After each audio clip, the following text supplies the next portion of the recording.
واقعہ سلطان صلاح الدین ایوبی قسط نمبر 270 اپنا اسلامک اسٹوڈیو۔ ناظرین، شام کے وقت آذر نے انہیں کہا کہ تھوڑی سی دیر کے لیے وہ اس کے ہاتھ کھول دیں۔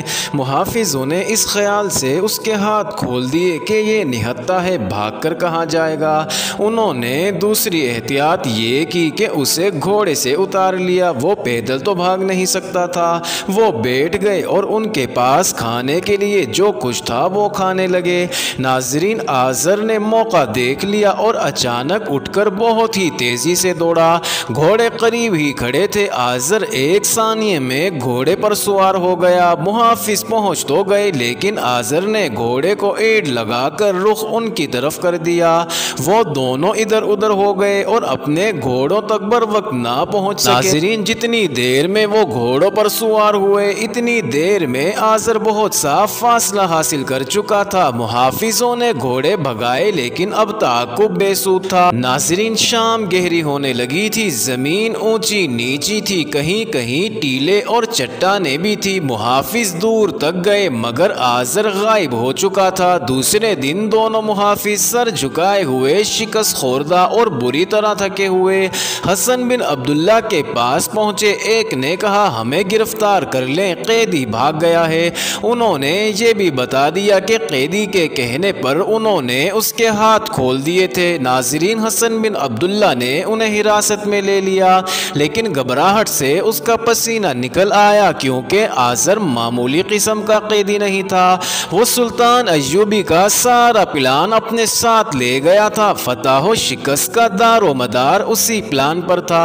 ناظرین، حسن بن عبداللہ سلطان ایوبی کو بتانے سے ڈر رہا تھا کہ پکڑا ہوا جاسوس ہاتھ سے نکل گیا ہے اور اپنے سارے منصوبے بیکار ہو گئے ہیں، چھپانا بھی ٹھیک نہیں تھا۔ سلطان ایوبی کو جب حسن بن عبداللہ نے بتایا کہ قیدی بھاگ گیا ہے تو سلطان کے چہرے کا رنگ بدل گیا۔ کتنی ہی دیر اس کی زبان سے ایک لفظ نہ نکلا۔ سلطان اٹھ کر خیمے میں ٹہلنے لگا۔ اس دور کا ایک وقائع نگار اسد الاسدی لکھتا ہے، سلطان صلاح الدین ایوبی انتہائی خطرناک صورتحال میں بھی نہیں گھبراتا تھا لیکن اس جاسوس کے بھاگ جانے کی خبر سن کر اس کے چہرے سے خون غائب اور آنکھیں بے نور ہو گئی۔ خیمے میں ٹہلتے ہوا رک گیا اور آسمان کی طرف دیکھ کر بولا، خدائے ذوالجلال، کیا یہ اشارہ ہے کہ میں یہاں سے واپس چلا جاؤں؟ کیا تیری ذات باری نے میرے گناہ بخشے نہیں؟ میں نے کبھی ہتھیار نہیں ڈالے تھے،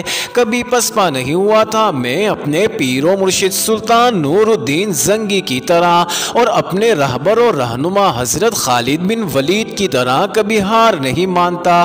یا اللہ، میرے گناہ بخش دے۔ ناظرین، پھر اس کی آواز رندھیا گئی۔ اسے شاید غیب کا کوئی اشارہ مل جایا کرتا تھا جو اس موقع پر بھی ملا۔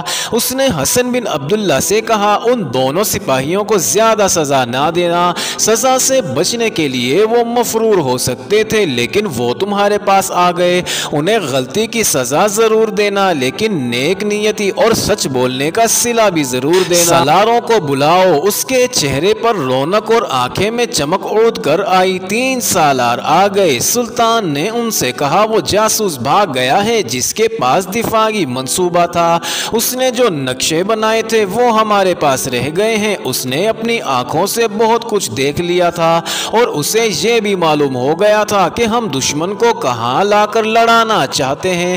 بھاگنے والے کے 2 ساتھی ابھی ہمارے پاس ہیں۔ حسن بن عبداللہ انہیں ابھی یہیں رکھنا چاہتا تھا۔ اب ہمارے لیے صورت یہ پیدا ہو گئی ہے کہ ہم نے دشمن کے لیے جو پھندا تیار کیا تھا وہ بیکار ہو گیا ہے، وہ اب قرون کے اندر نہیں آئے گا۔ ہو سکتا ہے وہ ہمیں محاصرے میں لے لیں اور ہماری رسد کا راستہ روک لیں۔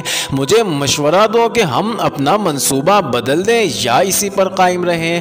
ناظرین، تینوں سالاروں نے اپنے اپنے مشورے دیے جو ایک دوسرے سے مختلف تھے۔ صرف اس بات پر تینوں متفق تھے کہ پلان بدل دیا جائے۔ سلطان ایوبی نے اتفاق نہ کیا اور کہا کہ پلان بدلنے کے لیے وقت چاہیے۔ خطرہ یہ ہے کہ اس دوران دشمن نے حملہ کر دیا تو ہمارے لیے مشکل پیدا ہو جائے گی۔ کھلی جنگ لڑنے کے لیے فوج کم تھی، لہٰذا یہ فیصلہ ہوا کہ پلان میں کوئی تبدیلی نہ کی جائے، اس کے بجائے